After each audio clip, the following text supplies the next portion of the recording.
Hello everyone, welcome back to our channel. In today's tutorial, we're going to explore how to normalize a data model to the first, second, and third normal forms using Software Ideas Modeler. We'll be working through a practical example involving an order entity to demonstrate how to identify normalization issues in a data model. By the end of this tutorial, you'll have a solid understanding of database normalization and how to implement it using Software Ideas Modeler. So, let's dive right in. Let's begin by examining our initial data model. We have two main entities, order and pickup point. The order entity includes attributes like customer name, customer address, customer state, customer country, customer is VIP, a reference to a pickup point, total sum, services, a note, and a property called allowed extended pickup time.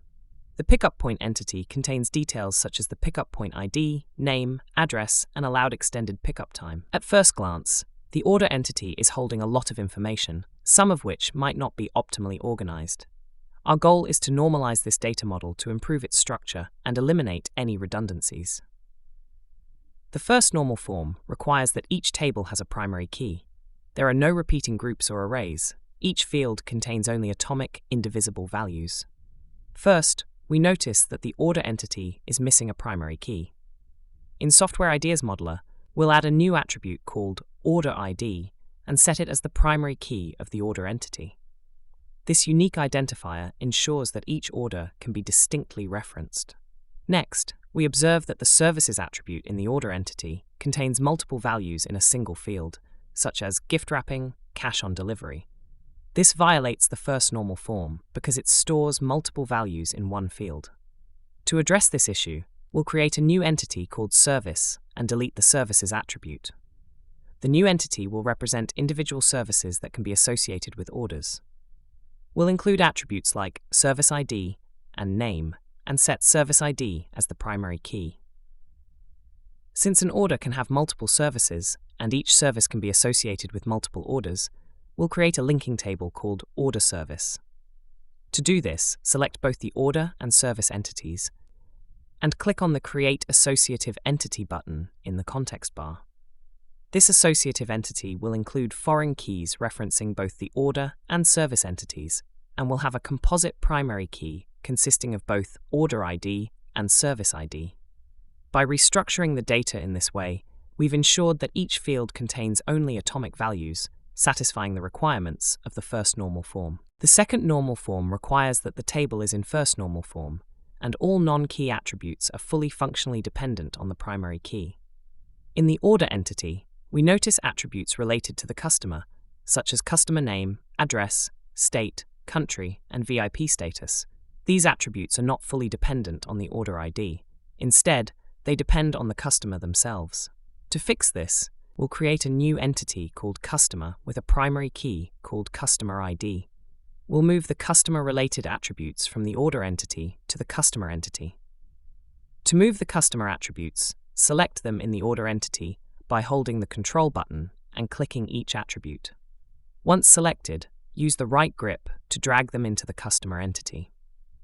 After that, we'll add a new attribute called customer ID in the order entity, which will serve as a foreign key referencing the customer entity. We'll establish a relationship between the order and customer entities, indicating that each order is placed by a customer, and a customer can have multiple orders. By doing this, we've ensured that all non-key attributes in the order entity are fully dependent on its primary key, meeting the requirements of the second normal form. Now let's move to the third normal form.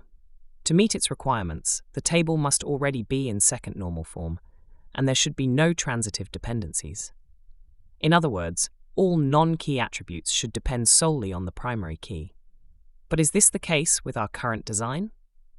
Let's examine the attributes that were moved to the customer entity, specifically customer state and customer country.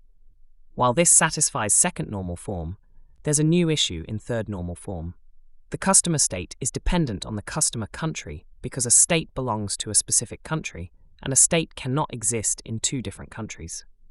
This creates a transitive dependency where the customer state is indirectly dependent on customer country, not just on customer ID. To fix this, we need to separate the state into a new entity. We'll create a state entity that includes state ID and state name. This entity will have a foreign key referencing the country entity, ensuring that each state is linked to only one country. The customer entity will now include a reference to state ID instead of directly storing the state and country attributes.